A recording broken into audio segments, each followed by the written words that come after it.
నువ్వు స్కూల్ డేస్‌లో ప్రేమించిన అమ్మాయికి నీ మనసులో మాట చెప్పలేకపోయావు. కానీ అదే అమ్మాయి నువ్వు పెద్దయ్యాక నీ దగ్గరకొచ్చి ప్రపోజ్ చేసిందనుకో. అప్పుడు నీ మనసెలా ఉంటుంది? చిన్నప్పుడు నువ్వు ఆమెతో ఏం చెప్పాలనుకున్నావో, ఆ మాటలన్నీ ఓ పాటగా మార్చి, ఆమె ముందు పాడాలనుకునే సమయంలో అనుకోని ప్రమాదం వల్ల మళ్ళీ ఆమె నీకు దూరమైతే, అలా దూరమైన అమ్మాయి మళ్ళీ 15 ఏళ్ల తర్వాత, అది కూడా నీకు పెళ్ళై ఓ పాప పుట్టాక, తిరిగి నీ దగ్గరికే వస్తే అసలు ఆ పరిస్థితి ఎలా ఉంటుందో తెలియజేసేదే ఈ మూవీ. ఫ్రెండ్స్, ఈ రోజు మనం ఈ వీడియోలో ఎక్స్‌ప్లెయిన్ చేసుకోబోయే మూవీ పేరు 'heart man rock and love'. ఇది ఒక కొరియన్ మూవీ. అయితే ఈ మూవీ ఒక రాక్ బ్యాండ్ మ్యూజిక్ ప్రోగ్రామ్ తో స్టార్ట్ అవుతుంది. ఈ బ్యాండ్ పేరు అంబులెన్స్. ఈ బ్యాండ్ కి లీడర్ అండ్ సింగర్ ఈ మూవీ హీరో అయిన సేయుంగ్ మీన్ మరియు ఈ బ్యాండ్ కి గిటారిస్ట్ ఇతని క్లోజ్ ఫ్రెండ్ అయిన ఓన్ డే. వీరిద్దరూ చిన్ననాటి స్నేహితులు. ఈ ప్రోగ్రామ్ కి కొన్ని గంటల ముందు మూవీ స్టోరీ ఫ్లాష్ బ్యాక్ లోకి వెళ్తుంది. ఈ మీన్ గాడు ఆ డే గాడు ఇద్దరు కలిపి వాళ్ళకి దగ్గరలో ఉన్న ఒక యూనివర్సిటీలోని ఫెస్టివల్ కి వెళ్తారు. తమ బ్యాండ్ షో కోసం అడ్వర్టైజ్ చేస్తారు. అక్కడే మన మీనిగాడు తన ఫస్ట్ లవ్ ని చూస్తాడు. ఆమె పేరు బోనా. ఈ అమ్మాయి కూడా మన మీనిగాడి ఫ్రెండ్ చెల్లెలు. చాలా అందంగా ఉంటుంది, ఆకర్షణీయంగా కూడా ఉంటుంది. అప్పట్లోనే వీళ్ళిద్దరికి ఒకరి మీద ఒకరికి అట్రాక్షన్ ఉంటుంది, కానీ వీళ్ళిద్దరూ ఎప్పుడూ ఓపెన్ అవ్వలేదు. ఈ యూనివర్సిటీలో జరుగుతున్న ఫెస్టివల్లో బోనా మనల్ని చూస్తది. వెంటనే గుర్తుపట్టేస్తది.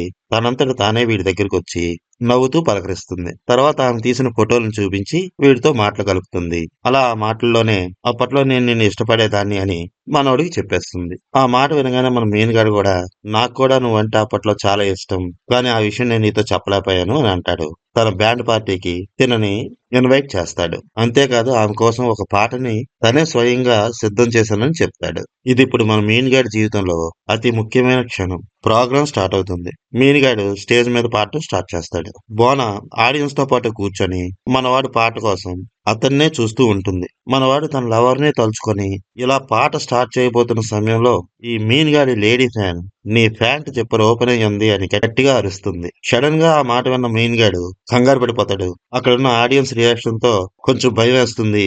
తర్వాత గందరగోళం ఏర్పడుతుంది. మన మీనిగాడు ఆ స్టేజ్ మీదే వెనక్కి తిరిగి తన జిప్పర్ క్లోజ్ చేసుకునే హడావిడిలో పొరపాటున కింద పడిపోతాడు. ఈ యాక్సిడెంట్ లో ఇతని ప్రైవేట్ పార్ట్ కి తీవ్రమైన గాయం ఏర్పడుతుంది. పాపం ఈ ప్రోగ్రాం మధ్యలోనే మన వాడిని అంబులెన్స్ లో తీసుకెళ్లాల్సిన పరిస్థితి వస్తుంది. ఈ పరిస్థితి వల్ల మీనుగాడు మానసికంగా చాలా కృంగిపోతాడు. ఈ సంఘటన మన మీనుగాడి జీవితాన్ని పూర్తిగా మార్చేస్తుంది. వేదిక పైనే భయం, అవమానం, శారీరక గాయం అన్నీ కలిసి అతని కలలను, ప్రేమను అడ్డుకుంటాయి. అదే సమయంలో బోనా తన కుటుంబంతో కలిసి విదేశాలకు మైగ్రేట్ అయిపోతుంది. ప్రేమ మాటలు చెప్పుకోక ముందే ఈ ఇద్దరి మధ్యన మళ్ళీ బ్రేక్ ఏర్పడింది. ఆ అమ్మాయి తన నుండి దూరం అయిపోయిన తర్వాత కాలం చాలా స్పీడ్ గా సాగిపోతుంది. 15 సంవత్సరాలు గడిచిపోతాయి. ఇప్పుడు మన మెయిన్ గాడు ఒక చిన్న మ్యూజిక్ షాప్ ను రన్ చేస్తుంటాడు. అతను ఒకప్పుడు ప్రోగ్రామ్ చేస్తున్న టైంలో తనకి పిచ్చా ఫ్యాన్ అయిన ఒక అమ్మాయిని పెళ్లి చేసుకుంటాడు. కానీ వాళ్ళిద్దరి పెళ్లి ఎక్కువ కాలం నిలబడదు. వీళ్ళిద్దరూ తరచూ గొడవ పడుతుంటారు. చివరికి విడాకులు తీసుకుంటారు. ఈ గ్యాప్ లోనే వీళ్ళకి ఒక పాప కూడా పుడుతుంది. ఇప్పుడు ఆ అమ్మాయికి 9 ఏళ్లు. ఈ అమ్మాయి అంటే మనోడికి చాలా ప్రేమ. అలాగే ఆ అమ్మాయికి కూడా తండ్రి అంటే చాలా ప్రేమ. ప్రెజెంట్ మన మీన్ గాడు వేరే పెళ్లి చేసుకోకుండా ఒంటరిగా తన కూతురు కోసమే జీవిస్తుంటాడు. కానీ తన మాజీ భార్య మాత్రం ఇంకోని పెళ్లి చేసుకొని చక్కగా మళ్ళీ ప్రెగ్నెంట్ కూడా అయిపోతుంది. పాపం ఈ మీన్ గాడి జీవితం బయట మనం చూడ్డానికి ప్రశాంతంగా ఉన్నా లోపల మాత్రం ఒంటరితనం, అతని ఫస్ట్ లవ్ జ్ఞాపకాలే అతన్ని వెంటాడుతూ ఉంటాయి. అలాంటి టైంలో ఒకరోజు ఫోటోగ్రాఫర్ గా మారిన బోనా కొరియాకు మళ్ళీ తిరిగి వస్తుంది. అనుకోకుండా మనవాడు రన్ చేస్తున్న మ్యూజిక్ షాప్ కే వస్తుంది. ఆమెను మనవాడు చూడగానే ఆమె ఎవరో తెలియనట్లు కొంచెం యాక్ట్ చేసినా తర్వాత మళ్ళీ వీరిద్దరూ ఒకరినొకరు గుర్తుపట్టేస్తారు, పలకరించుకుంటారు. అలా మళ్ళీ కలిసిన తర్వాత వీళ్ళ మధ్య ఉన్న పాత జ్ఞాపకాలు, ఆప్యాయతలు ఒక్కసారిగా మేల్కొంటాయి. తరచూ మాట్లాడుకోవడం, డేటింగ్, పబ్బులకెళ్లి ఎంజాయ్ చేయడం ఇలాంటివన్నీ మొదలైపోతాయి.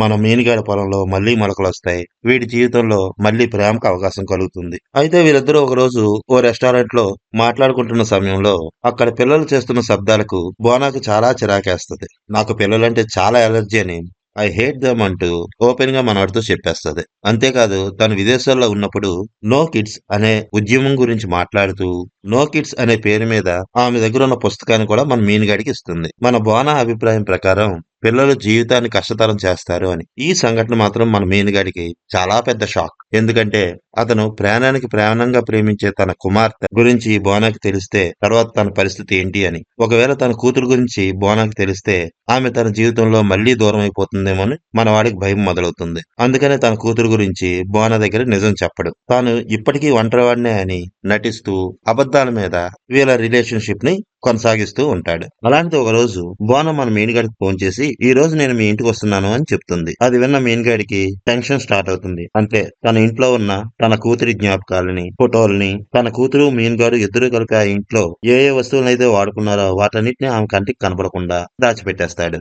మన మెయిన్ గాడు ఒకవైపు బోనతో లవ్ ని చాలా ఎంజాయ్ చేస్తూ ఉంటాడు. మరోవైపు తన కూతురు గురించి ఆమె దగ్గర దాచిపెట్టినందుకు తనలోనే తాను చాలా బాధపడుతూ ఉంటాడు. స్కూలు, ఇల్లు, డైలీ జీవితం అన్నిట్లోనూ అబద్ధాలు చెప్పాల్సిన పరిస్థితి వస్తుంది. స్టార్టింగ్ నుండే ఈ మూవీలో మనకి చాలా కామెడీ ఉంటుంది. అయితే తన ప్రేమ కోసం ఇప్పుడు మీన్ గాడు పడుతున్న అవస్థలు మాత్రం మనకి ఇంకా కామెడీని పండిస్తాయి. ఈ విషయంలో మిన్ గాడికి తన కూతురు కూడా ఫుల్ సపోర్ట్ చేస్తుంది. ఇతను కూతురు చేసే అమాయకపు చేష్టలు, ఆమె తన తండ్రిని అప్ప అంటూ పిలిచే సందర్భాలు మనకు చాలా నవ్వులను పండిస్తాయి. అదే సమయంలో ఓ తండ్రి కూతురుల మధ్య లవ్ అండ్ ఎమోషనల్ సీన్స్ మన హార్ట్ కి చాలా బాగా టచ్ అవుతాయి. అయితే చివరిగా వీళ్ళిద్దరి మధ్యన దాచిపెట్టిన ఆ ఒక్క నిజం కాస్త బయటపడిపోతుంది. ఈ మిన్గాడికి ఒక కూతురుందని బోనాకి తెలిసిపోతుంది. ఆమె చాలా బాధపడుతుంది. ఈ మీన్గాడు నాతో చాలా అబద్ధాలు చెప్పాడని, నమ్మక ద్రోహం చేశాడని అతని మీద చాలా కోపంతో రగిలిపోతుంది. బాధతో మన వాడిని వదిలి వెళ్ళిపోతుంది. అలా ఎప్పుడైతే తను వెళ్ళిపోయిందో మిన్గాడు కొంచెం మారుతాడు. అప్పట్లో తను చేసిన తప్పులు, భయాలు అన్నిటినీ బోనా ముందు నిజాయితీగా ఒప్పుకుంటాడు. ఆమెకు క్షమాపణలు చెప్పుకుంటాడు. కాలేజీ రోజుల్లో అతను ఆమెకి చెప్పలేకపోయిన మాటల్ని, ఆమెకు చూపించలేకపోయిన తన ప్రేమను ఇప్పుడు పాట రూపంలో ఆమెకి అంకితమిస్తాడు.